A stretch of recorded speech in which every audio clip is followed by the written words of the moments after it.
Boa noite para você. Hoje foi o dia de contabilizar os estragos provocados pelo temporal que atingiu Belo Horizonte nesta segunda-feira.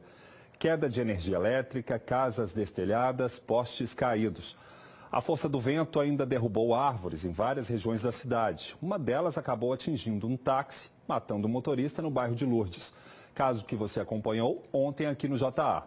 Em apenas 24 horas, quase 50 árvores caíram na capital e em outras cidades vizinhas. O balanço foi divulgado nessa manhã pelo Corpo de Bombeiros. Quando chove ou venta forte na capital mineira, o Belo Horizontino já sabe. A gente espera a chuva um pouquinho, espera o vento para depois sair, né? Para sair na tranquilidade e não ter nenhum problema, nenhum risco. Tanto cuidado assim não é à toa. Segundo o Corpo de Bombeiros, 45 árvores caíram entre as manhãs de ontem e hoje. No bairro Santa Efigênia, uma árvore de grande porte interditou a rua Padre Rolim. Na porta da loja do Edson, também na região hospitalar, os galhos ainda estão na calçada. O comerciante lembra do susto que levou quando ouviu o barulho da queda. Estava no estoque contando as mercadorias, escutei um barulho. Quando eu assustei, a placa do vizinho estava caída e a árvore caída no chão também. Alguém se machucou? No momento, não. E tinha um carro aqui parado, também amassou o para-choque do carro, mas não houve vítimas. Na rua Juiz de Fora, no Barro Preto, galhos caíram e parte da via foi interditada pelo risco de novas quedas. Neste quarteirão fechado da Praça 7, uma árvore da espécie ficus tombou e até a raiz ficou exposta. Uma pena, né? Uma árvore tão bonita dessa, né? E cai assim. Também não tem pouca raiz, por isso caiu. A prefeitura tem que olhar as árvores de Belo Horizonte nesse tempo de chuva aí, que pode acontecer mais tragédias aí, né? Segundo a Prefeitura de Belo Horizonte, a árvore estava saudável. Se fosse saudável, não teria acontecido isso, né? Há um equívoco nisso aí, né? Tem que mandar observar melhor, né? Esses ventos de mais de 50 km por hora, eles já são perigosos. E como é que eles são vistos pela Defesa Civil? Ventos acima de 50 km por hora, a gente já emite alerta, porque ele não só favorece a questão de queda de galhos, queda de árvores e de estelhamentos, mas também arremesso de objetos que estão na rua. No Santa Efigênia, parte de um muro do Hospital Militar desabou. O local foi isolado, mas não representa risco de novos desmoronamentos. Depois do primeiro dia de temporal em várias regiões do estado, o suficiente para derrubar árvores, matar uma pessoa aqui na capital, além de provocar outras 4 mortes no interior, o período chuvoso deve ficar mais próximo da normalidade. É o que aponta o Serviço Meteorológico da CEMIG. A companhia divulgou o plano de atendimento para os próximos meses. Segundo o meteorologista Arthur Chaves, o fenômeno Laninha, que se forma no Pacífico, deverá ganhar força a partir de novembro, podendo provocar queda nas temperaturas em quase todo o estado, principalmente no sul, Triângulo, Oeste e na Zona da Mata. Em relação às chuvas, elas devem ficar acima da média histórica. A nossa expectativa para esse período chuvoso é um período chuvoso dentro da normalidade ou ligeiramente acima em algumas regiões. A tendência é que tenhamos um início de período chuvoso, principalmente agora em outubro, ligeiramente abaixo, mas ao longo dos próximos meses eles vão recuperando e produzindo chuvas mais intensas e volumosas. Para explicar as ocorrências, como a de segunda-feira, em que uma palmeira com 3 troncos caiu sobre um táxi, matando o motorista na região centro-sul de BH, o meteorologista afirmou que as tempestades são comuns. Nesse início de estação chuvosa, outubro e alguns momentos de novembro, nós temos uma tendência a ter temperaturas elevadas, começa a haver umidade, frente fria e podem produzir tempestades. Nesse período de outubro ele é comum. Neste ano, dependendo da previsão meteorológica e dos efeitos causados por uma tempestade, até 1.100 empregados e mais de 240 veículos podem ser acionados na região metropolitana. O Fale com a CEMIG 116 funciona 24 horas por dia, com capacidade para fazer mais de 220 mil atendimentos diariamente. A CEMIG anunciou que 204 milhões de reais foram investidos na melhoria e manutenção da rede de distribuição e no atendimento aos consumidores. Na verdade, um quadro reforçado para poder acatar, para poder receber o aumento na demanda natural pelo período do ano que nós temos do número de clientes que procuram fazer contato conosco. E a gente volta a falar sobre os transtornos provocados pelo temporal no estado ainda nesta edição. Em Juiz de Fora, um barranco cedeu durante a chuva. 2 operários morreram soterrados. Aguarde. Um adolescente de 12 anos está internado em estado grave depois que parte da parede de uma escola caiu em cima do estudante e de outros 11 alunos em Montes Claros. O acidente foi na escola estadual Carlos Versiani. Segundo a Secretaria de Educação, as vítimas estavam na hora do intervalo, escoradas na parede, quando parte da estrutura cedeu. As causas estão sendo apuradas. A Secretaria disse ainda que não há nenhum pedido de reforma para o prédio e que a infraestrutura geral da escola estava em boas condições. Um caminhão carregado com botijões de gás tombou na pista marginal do anel rodoviário no bairro Madre Gertrudes, em Belo Horizonte. O acidente, pertinho da Avenida Amazonas, deixou o trânsito complicado na região. A pista teve que ser fechada para os trabalhos do Corpo de Bombeiros.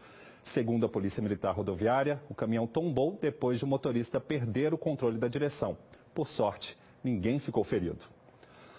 Você vai ver agora o desespero de uma motorista que dirigia pela Via Expressa em BH. Do nada, o carro dela começou a pegar fogo. Foi no bairro Padre Eustáquio, na região noroeste da cidade. Simone Carla estava com uma amiga no carro Fiesta Sedan quando percebeu uma fumaça estranha embaixo do capô. Em menos de um minuto, tudo começou a pegar fogo. Os bombeiros foram acionados, mas o carro ficou destruído. A motorista e a passageira não ficaram feridas. A polícia procura pelos bandidos que assaltaram uma transportadora em Divinópolis, no centro-oeste de Minas. Funcionários da empresa foram rendidos, um deles agredido pelos ladrões. No alto do vídeo aparecem dois homens entrando na área de carga e descarga de uma transportadora no bairro Icaraí, em Divinópolis. Eles estão com os rostos escondidos. Armados, eles rendem 3 funcionários. As vítimas se deitam no chão. Um dos assaltantes sai correndo e vai atrás de um 4º funcionário, que tenta fugir, mas é rendido e obrigado a se juntar aos colegas de trabalho. No escritório está um 3º assaltante. Ele rende mais uma vítima. Os criminosos se aproximam dos funcionários. No canto do vídeo, é possível ver um deles sendo agredido com chutes. De acordo com a polícia, os ladrões fugiram levando 46 televisores e uma caminhonete da transportadora. Já foi identificado o motorista que atropelou 3 cachorros de propósito em Pouso Alegre, no sul do estado. Tudo foi gravado por uma câmera de segurança. A atitude do condutor causou revolta de muita gente nas redes sociais. Era quase 7 horas da manhã. O carro seguia pela rua Jatobá, no bairro Alto do Ibirá. Repare que quando ele chega próximo da esquina, o motorista aparenta jogar o veículo em direção a 3 cachorros. Veja de novo o momento em que os cães são atropelados. Com a batida, o para-choque do carro é arrancado. 2 dos animais conseguiram fugir. Um 3º tentou correr, mas caiu e morreu no local. Veja novamente no vídeo que depois o homem volta para pegar o para-choque. Escutei um barulho forte na rua e um cachorro gritando. Aí imediatamente eu coloquei a roupa lá, desci correndo para ver o que era. O Lelo, cachorrinho amarelo que foi morto, já estava no meio da rua e não vi carro nenhum. Só que na hora que eu olhei para cima eu vi os pedaços do para-choque. Inclusive deixou um pedaço aqui. Ainda segundo o Luiz, depois que ele ficou sabendo do atropelamento, ele começou a procurar pelos animais. Ele conseguiu encontrar o Tuque, um dos cachorros atropelados, neste terreno. Então, o cachorro foi atropelado e logo em seguida saiu correndo e se escondeu naquele local. O Tuque estava muito machucado e foi preciso levá-lo até uma clínica veterinária aqui de Pouso Alegre. Nina foi atropelada, mas foi a que menos sofreu ferimentos. 4 associações protetoras dos animais se uniram em defesa dos cachorros atropelados. O vídeo ganhou grande repercussão nas redes sociais. Pessoas de vários estados demonstraram revolta ao atropelamento dos cachorros. De acordo com a polícia, o homem que dirigiu o carro já foi identificado. A PM foi até a casa do suspeito, que mora com os pais, mas não encontrou o homem.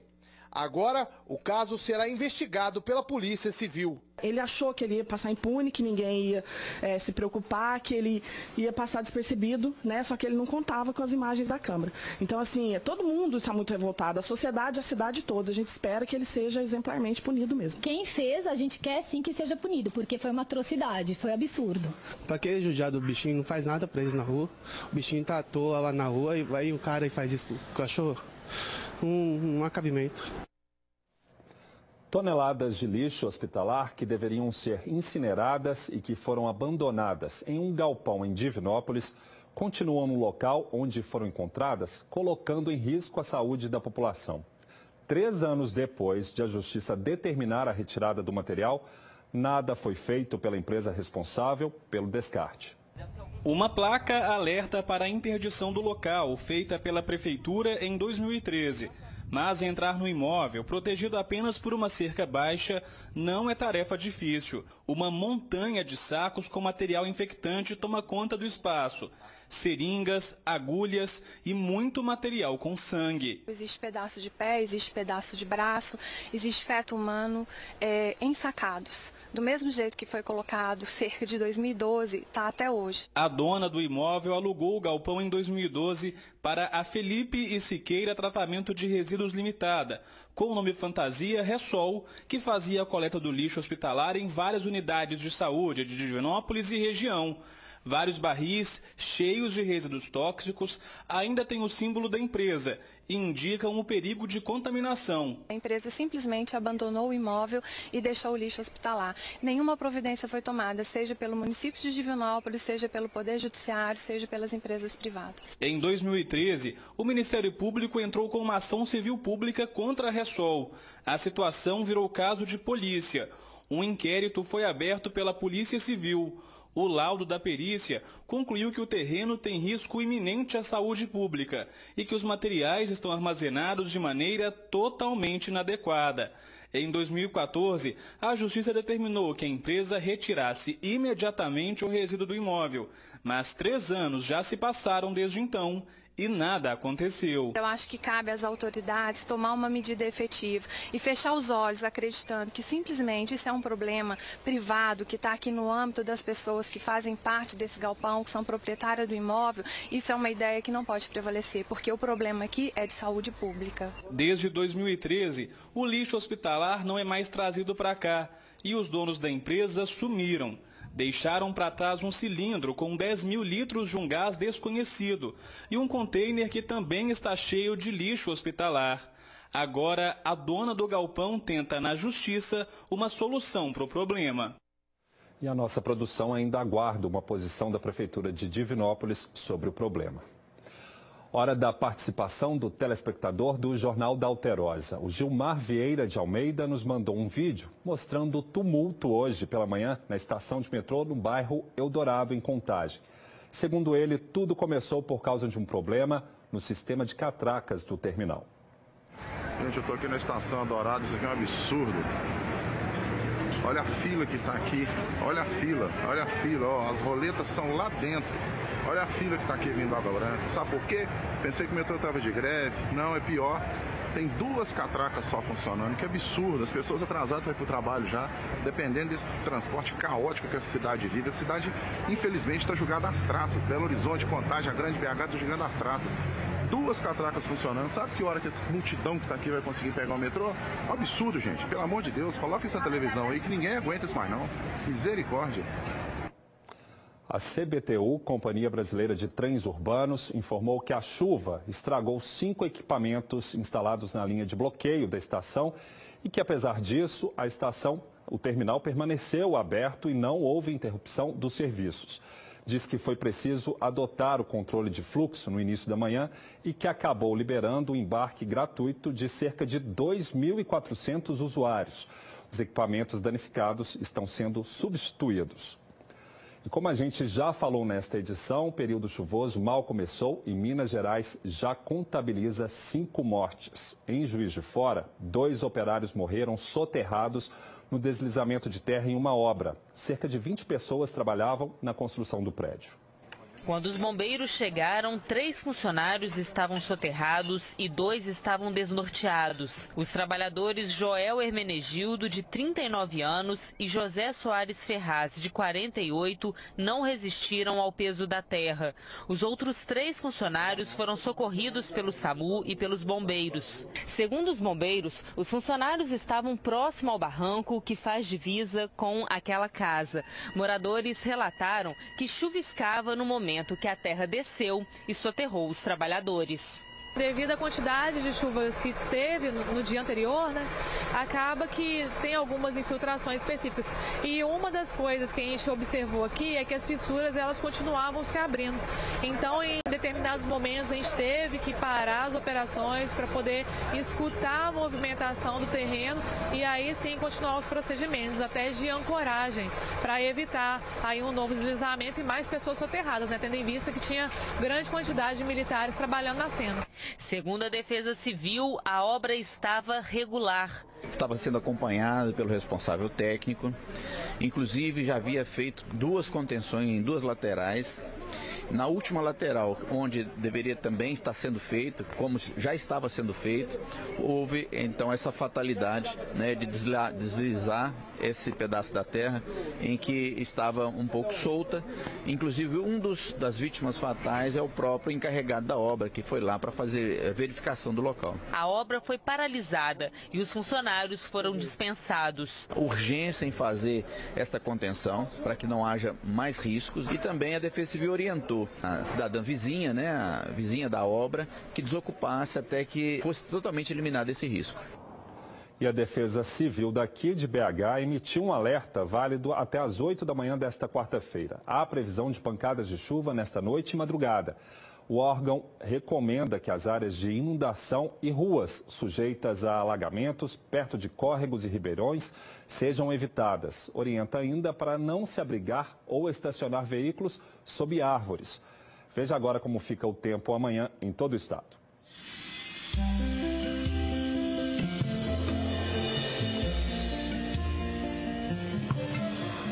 O tempo fica nublado e com possibilidade de pancadas de chuva e trovoadas em boa parte do estado. No sul e no Triângulo, sol entre nuvens. Em Belo Horizonte, mínima de 17, máxima de 26 graus. A temperatura vai de 18 a 27 em Divinópolis, de 19 a 24 graus em Montes Claros.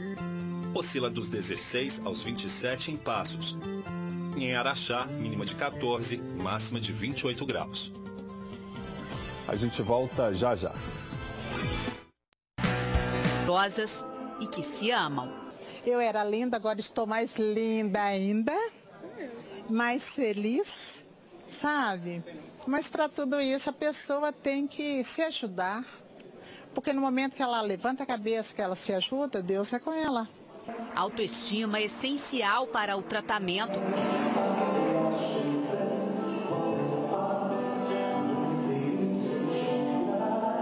Passarela As Guerreiras Divas, um grupo de mulheres ainda em tratamento contra o câncer de mama, mas que se uniram para apoiar outras mulheres nessa luta. Quando a gente recebe o diagnóstico, é como se fosse o diagnóstico da morte, né? Então, assim, hoje eu quero levar para as pessoas que não é por aí, que tem cura e que a condição da gente é ser bonita, né? Poder desfilar, poder fazer outras coisas e poder viver, né? Tendo alegria, né, levar alegria para as pessoas, otimismo. O desfile foi para mostrar toda essa energia, incentivar as mulheres a se cuidarem, a se tocarem. Uma das bandeiras do Outubro Rosa é a conscientização das mulheres sobre a importância do autoexame, dos exames clínicos rotineiros, além da mamografia, para se tentar um diagnóstico precoce da doença. De acordo com o Instituto Mário Pena, até 95% dos casos de câncer de mama são curáveis, se descobertos no início. Foi assim, se conhecendo e se tocando, que Márcia descobriu um nódulo há 2 anos e também procurando outras opiniões. Foi só no segundo médico que ela descobriu o tumor maligno na mama. E hoje eu estou aqui curada, graças a Deus, né?